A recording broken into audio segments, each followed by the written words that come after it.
खबर study YouTube channel में आप सभी दोस्तों का स्वागत है। आज हम पढ़ेंगे आईएमपी क्वेश्चन सभी एग्जामों के लिए तथा उन प्रश्न से संबंधित संभावित प्रश्न क्या क्या बन सकते हैं, उन सारे के बारे में चर्चा करेंगे। आइए, पहला क्वेश्चन है, भारत भूमध्य रेखा के उत्तर में किस अक्षांश के बीच में स्थित है? ए ऑप्शन है 8 डिग्री 4 मिनट उत्तरी अक्षांश से लेकर 37 डिग्री 6 मिनट उत्तरी अक्षांश तक, 7 डिग्री 4 मिनट से 37 डिग्री 6 मिनट। सी ऑप्शन है 8 डिग्री 7 मिनट से 36 डिग्री 6 मिनट। डी ऑप्शन है 7 डिग्री 4 मिनट से 40 डिग्री 6 मिनट तक। ठीक है, इसका राइट ऑप्शन क्या होगा आप कमेंट में बताएं।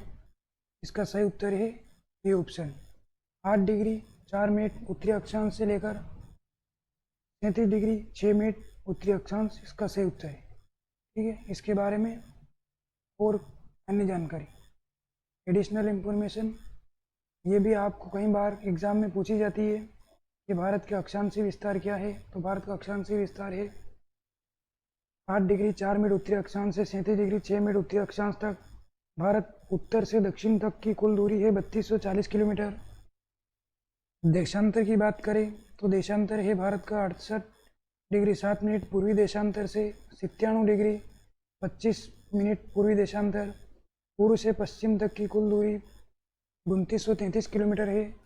स्थलीय सीमा की लंबाई है भारत की 15,200 किलोमीटर तथा समुद्री सीमा की लंबाई है 7,514 किलोमीटर।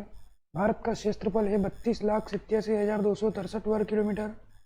और अन्य भी जानकारी, पूर्वी बिंदु भारत का की बिंदु गुजरात राज्य में स्थित है, अरुणाचल प्रदेश में स्थित है। और पश्चिम बिंदु गौरमाता गुजरात राज्य में स्थित है। ठीक है, उत्तरी बिंदु इंदिरा कोल जम्मू कश्मीर में है। दक्षिण बिंदु, मुख्य भूमि का दक्षिण बिंदु है अपने तमिलनाडु के कन्याकुमारी में 8 डिग्री 4 मिनट पर। तथा दक्षिणतम बिंदु, भारत का दक्षिणतम बिंदु अपना इंदिरा पॉइंट है जो कि निकोबार द्वीप पर है 6 डिग्री 4 मिनट। यह दक्षिणतम बिंदु सुमात्रा और इंडोनेशिया से लगभग 150 किलोमीटर दूर उत्तर में स्थित है। ठीक है, भूमध्य रेखा के बारे में जानते हैं। भूमध्य रेखा कुल 13 देशों से होकर गुजरती है। विश्व के कुल 13 देशों से होकर गुजरती है। 3 महाद्वीप और 3 जल निकाय से होकर गुजरती है। पहला जल निकाय है प्रशांत महासागर, फिर दक्षिण अमेरिका महाद्वीप। दक्षिण अमेरिका महाद्वीप के 3 देशों से होकर गुजरती है, इक्वाडोर, कोलंबिया और ब्राज़ील। फिर उसके बाद आता है अपना दक्षिण अटलांटिक महासागर। फिर दक्षिण अफ्रीका महाद्वीप आता है, उसमें 7 देशों से होकर गुजरती है, साओ टोम, प्रिंसिपे, गेबान, कांगो गणराज्य, कांगो लोकतांत्रिक गणराज्य, युगांडा, केन्या और सोमालिया। तथा फिर उसके बाद में जल निकाय आता है हिंद महासागर। फिर एशिया महाद्वीप आता है। एशिया महाद्वीप में 3 देशों से होकर गुजरती है, मालदीव, इंडोनेशिया और किरिबाती। इसको आप चित्र से अच्छे से समझ पाएंगे। ठीक है, ये है चित्र। इसमें आप देखिए, ये है प्रशांत महासागर, फिर ये दक्षिण अमेरिका महाद्वीप, इसमें इक्वाडोर, कोलंबिया और ब्राज़ील, इन तीनों देशों से होकर गुजरती है ये रेखा। ये है अपने भूमध्य रेखा, बीचों बीच में जा रही, इसको कहते हैं भूमध्य रेखा। और 23.5 डिग्री उत्तर में जो निकली हुई है इसको कर्क रेखा कहते हैं। 23.5 डिग्री दक्षिण में इसको मकर रेखा कहते हैं। ठीक है, और अफ्रीका महाद्वीप के कुल 7 देश है, Sao Tome and Principe, Republic of the Congo, Gabon, the Democratic Republic of the Congo, Kenya, Uganda, Somalia, इन 7 देशों से होकर गुजरती है। एशिया के मालदीव, इंडोनेशिया और किरिबाती, इन 3 देशों से होकर गुजरती है। ठीक है, अगला क्वेश्चन पे चलते हैं अपन। दूसरा क्वेश्चन है, काचिन पहाड़ियाँ भारत की किस देश के साथ सीमा का निर्माण करती है? ए भूटान, बी म्यांमार, सी नेपाल या डी चीन। इसका सही उत्तर है म्यांमार। ठीक है, सही उत्तर इसका म्यांमार आएगा।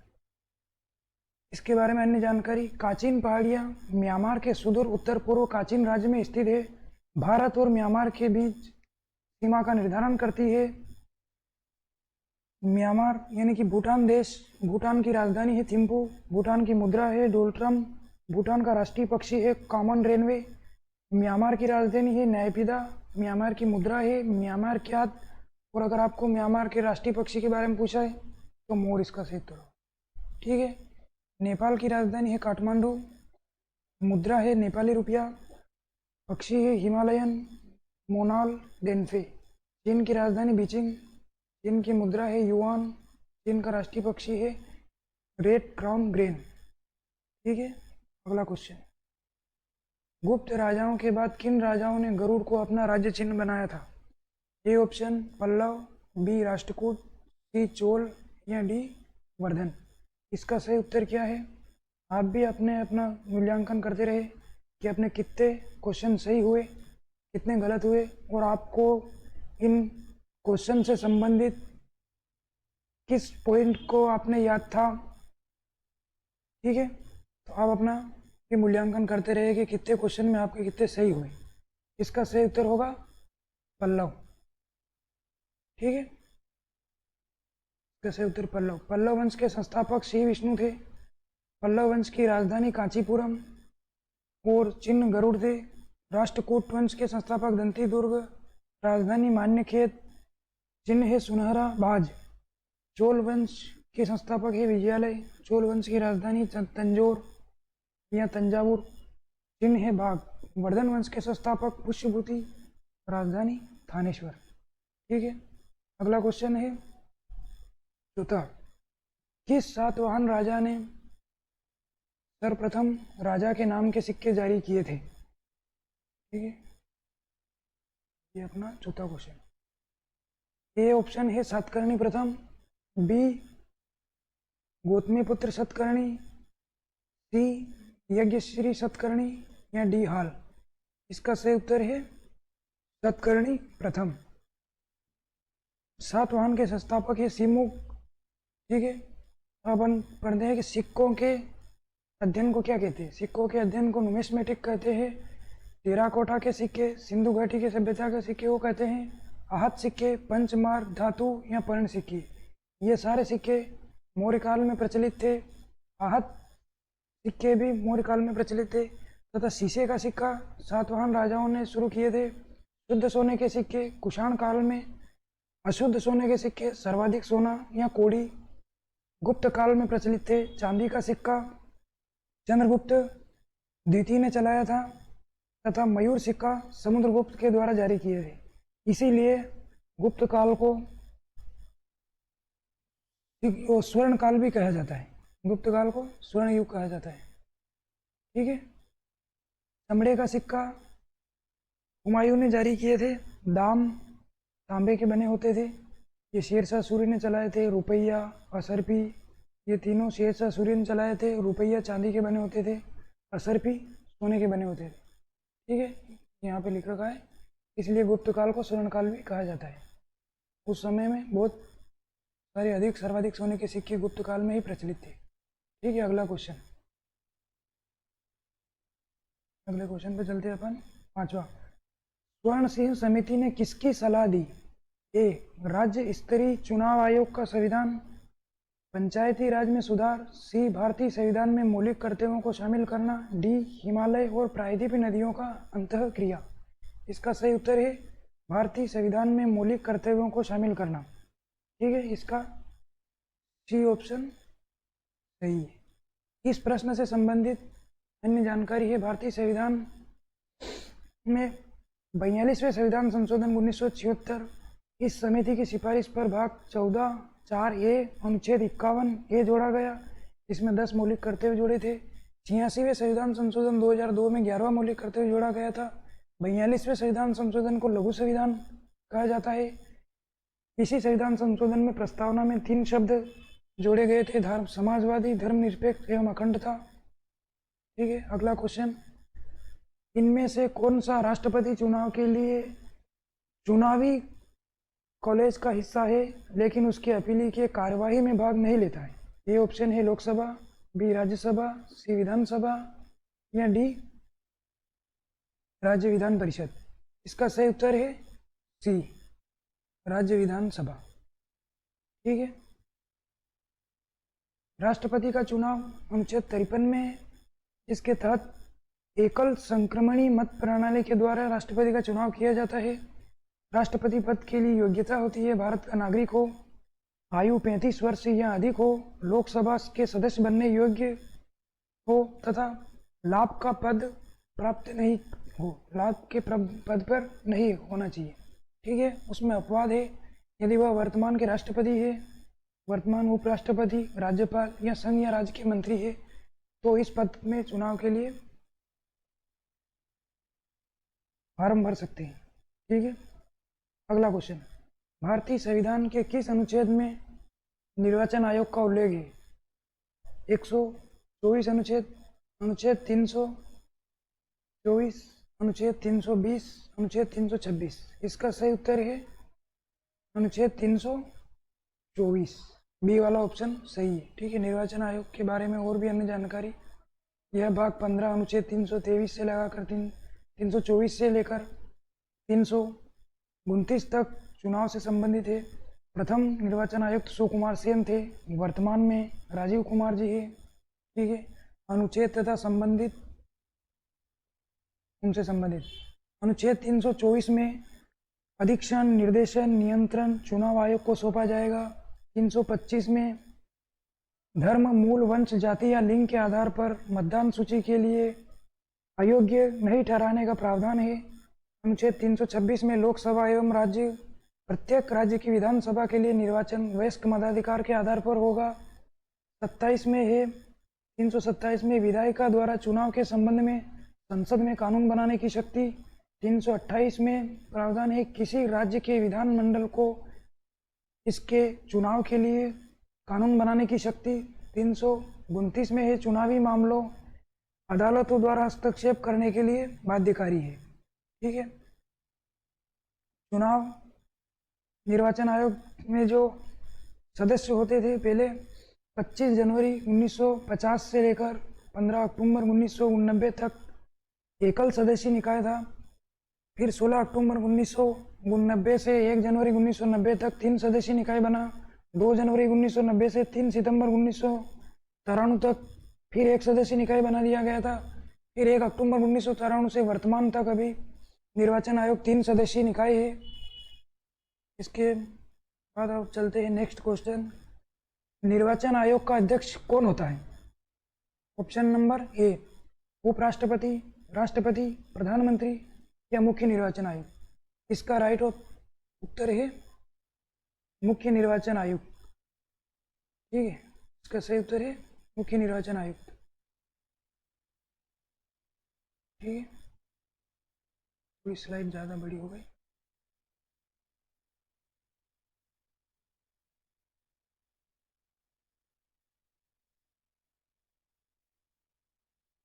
के बारे में अन्य जानकारी,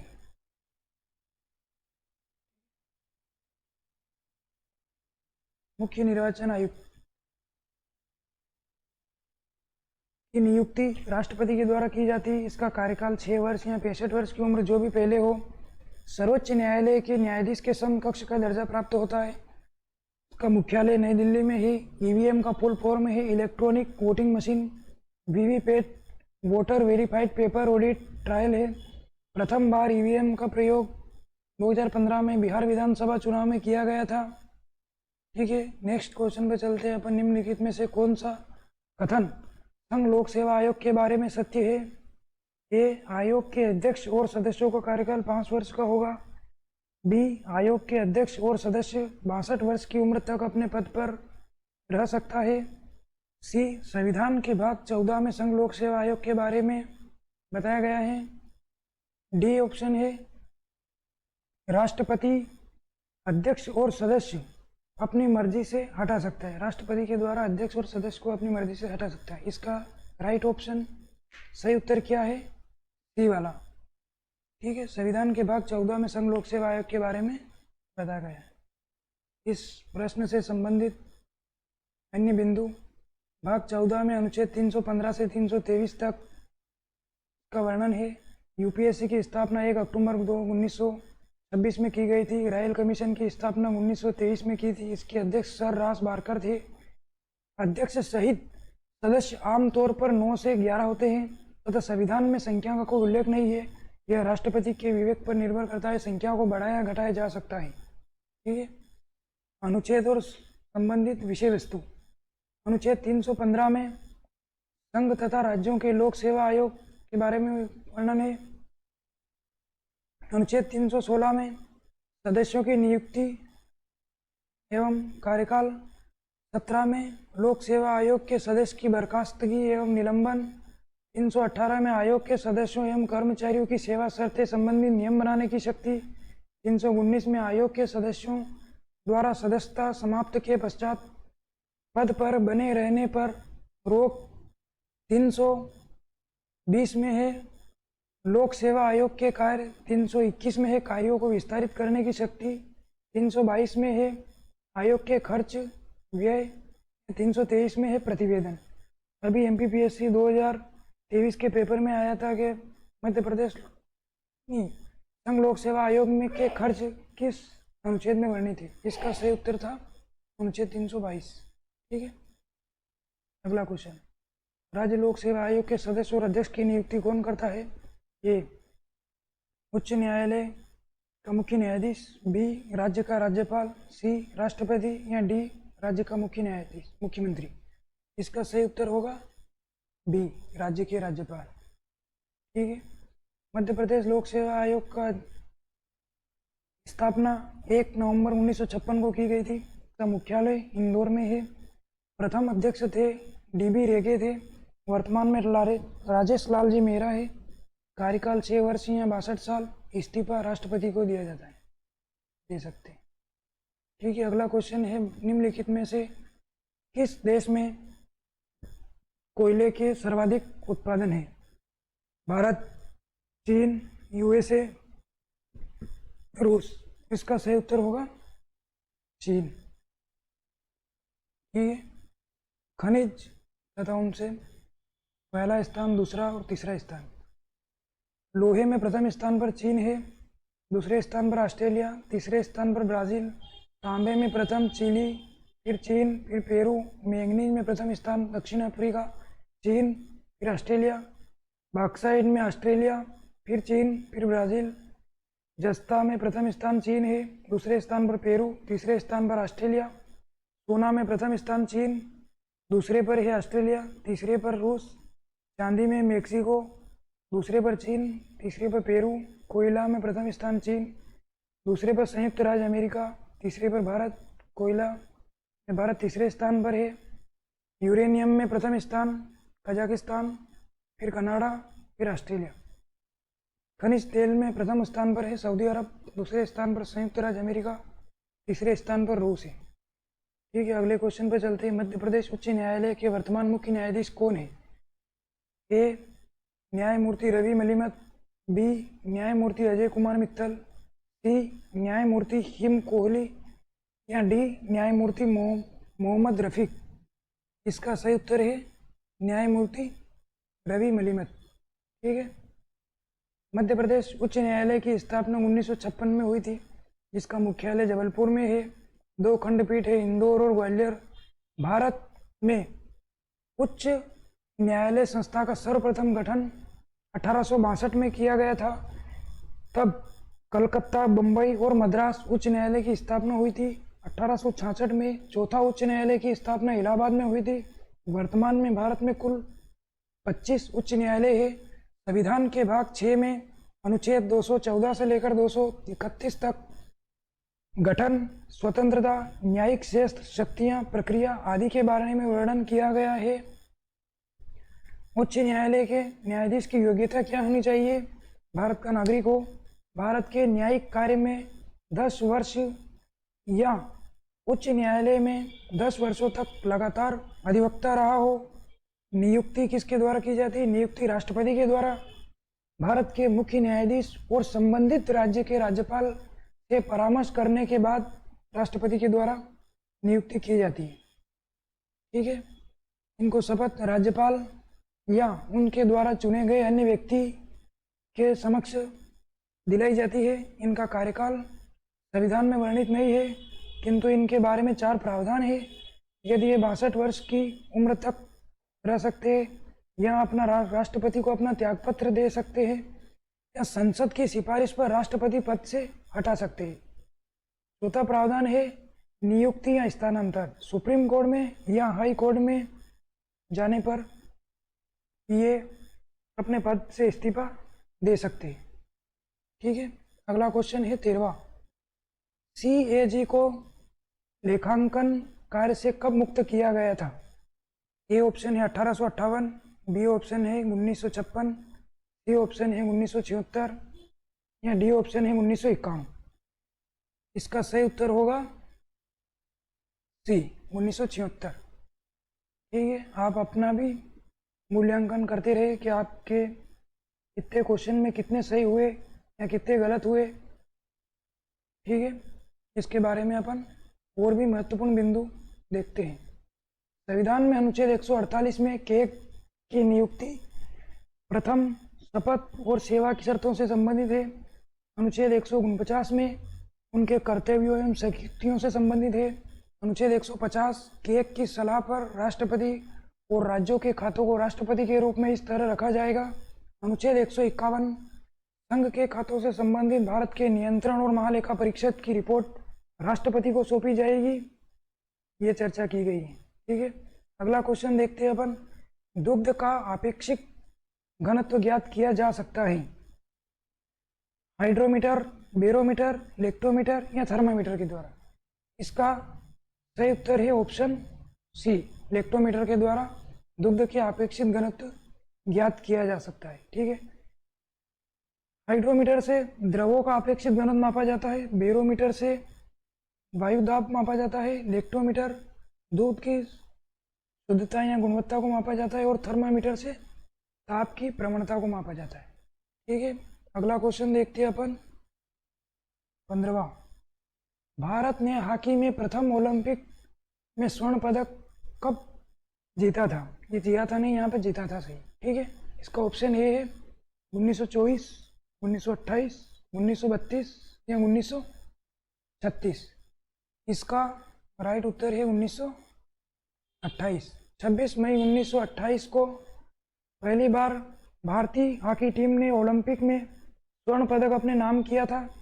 प्राचीन ओलंपिक यूनान के ओलंपिया शहर में 776 ईस्वी में प्रारंभ किया था, जो कि ग्रीक देवता जूस के सम्मान में। ठीक है, यह प्राचीन ओलंपिक 394 ईस्वी तक चले थे तथा रोम के राजा थियोडोसियर के आदेश पर इनको बंद कर दिया गया था।